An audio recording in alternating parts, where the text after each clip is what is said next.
The title is not clickbait. RLCS 1v1 is finally here, and it's coming in RLCS 2025. We have known it could work for a long time, and it seems like they finally listened. My guess is they listened to Johnny Boy chirping in their ear. If not, either way, it's exciting to have it. Now, what is today's video going to be about? It's going to be me explaining what RLCS 1v1 is going to look like in the coming season. And in the background, we're going to be watching Atto and Zapatos play a bit of 1v1. It might not be the only time that we watch Zapatos playing 1v1 in a video in the coming days, because he played against a lot of different European and players from the Middle East who have come over for the World Championships, and it led to a lot of interesting games. But let's get to the juicy content. RLCS 1v1. What is it going to look like? Well, first, we have to briefly mention how the RLCS is going to work, because that is relevant to how the 1v1s work. So, if you guys remember, this last season had 2 splits with 2 majors and a world championship.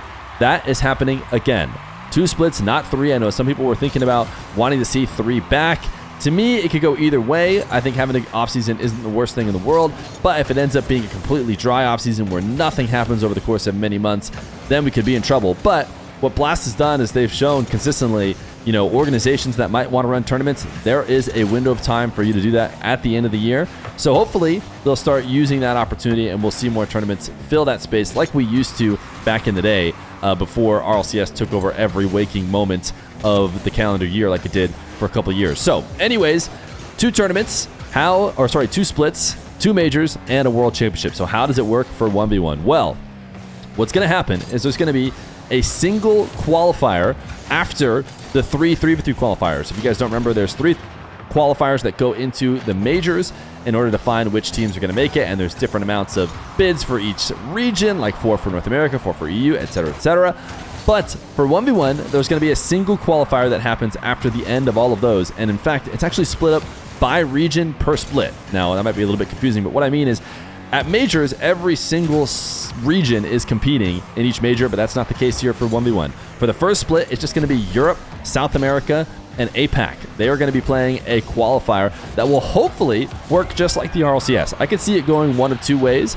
They could either run an additional qualifying split where they get top 16 and then they run a Swiss. I don't know if they're necessarily going to run Swiss to single limb like they did this last season, but whatever format they end up picking, I would hope that they run the 1v1 the same exact way, with maybe team streams and, this is live on the main stream. I'm guessing that that's most likely result.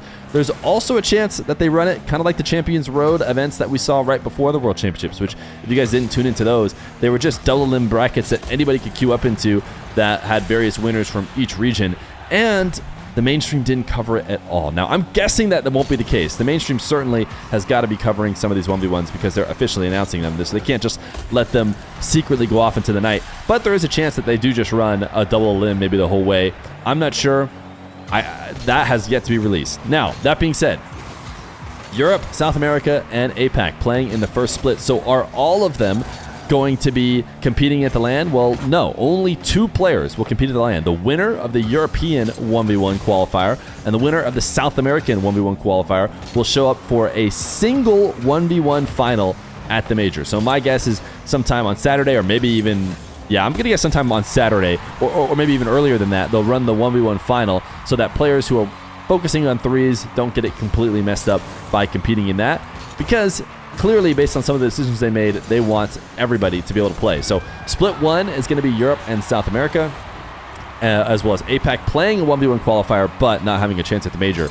And then same thing for split 2. It's going to be North America, MENA, OCE, and SSA. But OCE and SSA, no chance at the major. Just the winner of the North American qualifier and the winner of the MENA qualifier will play in split 2. Just a single best of 7, if I had to guess. Maybe it's a best of 5, maybe best of 3. I really hope not, but they have yet to give away those details. And then the winner of the 2 LAN games, so the winner of the EU SAM and the winner of the NA MENA, will play at the World Championships for the title of 1v1 World Champion, which is awesome. It's awesome.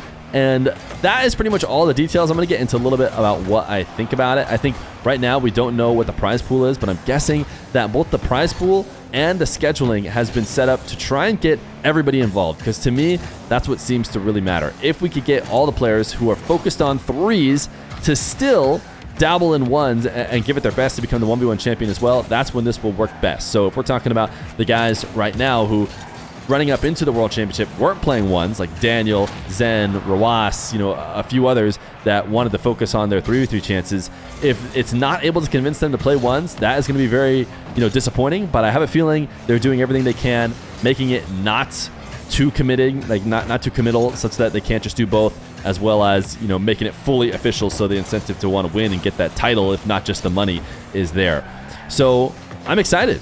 I'm excited about it. I think this is a complete win for the 1v1 community. I think when there is official tournaments like this, kind of like Gamers 8 had, where there's official 1v1s being played, everybody kind of came out of the woodwork, played in more show matches, and actually grinded the ones game, pushed it forward with the meta. Man, what a flick from Zapatos. So I'm expecting that again. I think it's all positive. It's going to be about 6 months before the first 1v1 qualifier is even run, so it's going to be a while before we see this in action, but I'm really excited to see it. And before anybody asks, I found out just when everyone else found out. I found out that this was happening at the World Championships when it was announced. I did not get any sort of leak, and I haven't been informed that I might help out with the broadcast or anything like that, but I would love to. So if I end up working the broadcast, it's going to be awesome. But even if I don't, you guys better believe that we are going to be live watch partying all these events as well. So whether I'm helping them out, cast it, on the main channel, assuming they're going to have it there for the qualifiers, or whether or not we're watching here on YouTube and Twitch, I think it's going to be a big win for us either way. So very excited. We're going to see more international matches like this one between Zapatos and Atto. I'm interested to hear your guys' opinions on it. Maybe, they dabble here at first and then they end up doing even more 1v1 stuff in the future. If I could make the slightest of modifications and maybe let every region show up to the World Championship, or at least the 4 that are going to be able to play on LAN. I think those are the 4 that will bring the best players. Maybe a small little bracket per LAN instead of just one game. Maybe that'd be asking too much. I don't know. It's a good feel out to get 1v1 on the main stage. I think when people see it, fully committed to, and not just these one game show matches from previous Worlds. You guys might remember those a couple of years ago in Dallas. They did just one quick game between 3 different players who, I don't even know if they had a prize to win. They weren't as locked in as they could be, and the crowd wasn't as locked in either. I think that could all change. I think that'll all change with this next year. So I'm really excited. Hopefully you guys are as well, because RLCS 1v1 is finally here.